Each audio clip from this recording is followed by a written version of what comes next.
Good morning, everyone, and welcome to day 6 of our 40 Days with the Holy Spirit, based on our book by Jack Levison. I wonder if, like me, one of the major things you're missing during the social isolation of lockdown is tactile contact with wider friends and family. And whilst the restrictions of lockdown may be easing somewhat, I'm really missing experiencing the warmth and welcome of others in an embrace, even a man hug, a kiss on the cheek, or even just standing closer than the 2 metres advised. Effectively steering clear of people on pavements, in shops and in the street is, I have to say, rather alien to me, and I long for a return to normality in this regard. The Bible reading for today, linked to day 6, is John chapter 20 verses 19 to 23, and it sees the disciples gathered in their own intimate, rather isolated setting, a locked room, hiding from the authorities in the wake of Jesus' death, and maybe like us now, wondering what will happen and how their situation will evolve. That room always strikes me as a rather claustrophobic atmosphere. It is locked, full of fear and doubt and uncertainty of what will happen next, and what the disciples feel they should do in the aftermath of the death of their spiritual guide and mentor. Jesus, though, appears to them in that locked room and gives them his wonderful reassuring blessing, "Peace be with you," to calm their anxious fears. This is Jesus' first appearance to a group of his friends since the resurrection, having earlier met and commissioned only Mary Magdalene.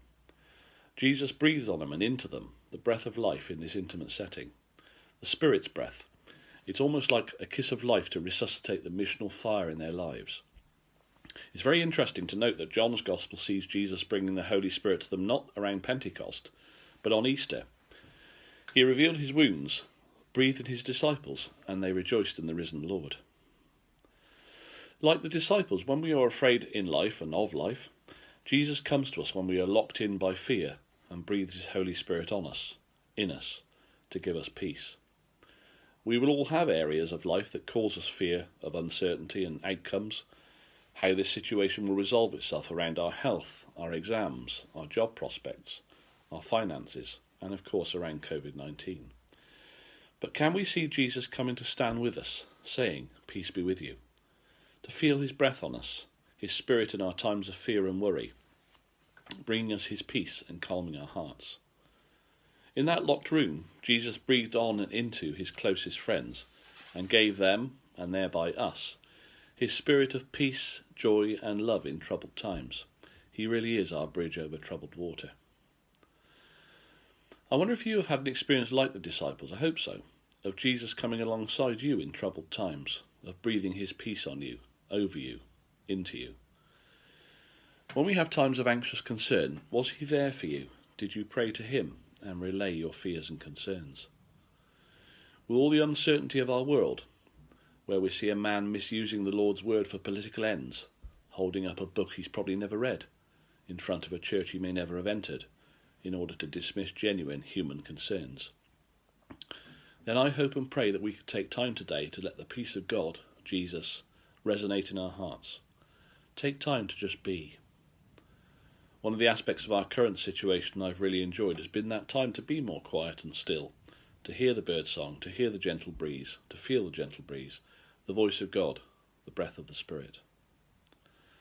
So may we let the Spirit of God fill us, wash over us, embrace us, remain in us.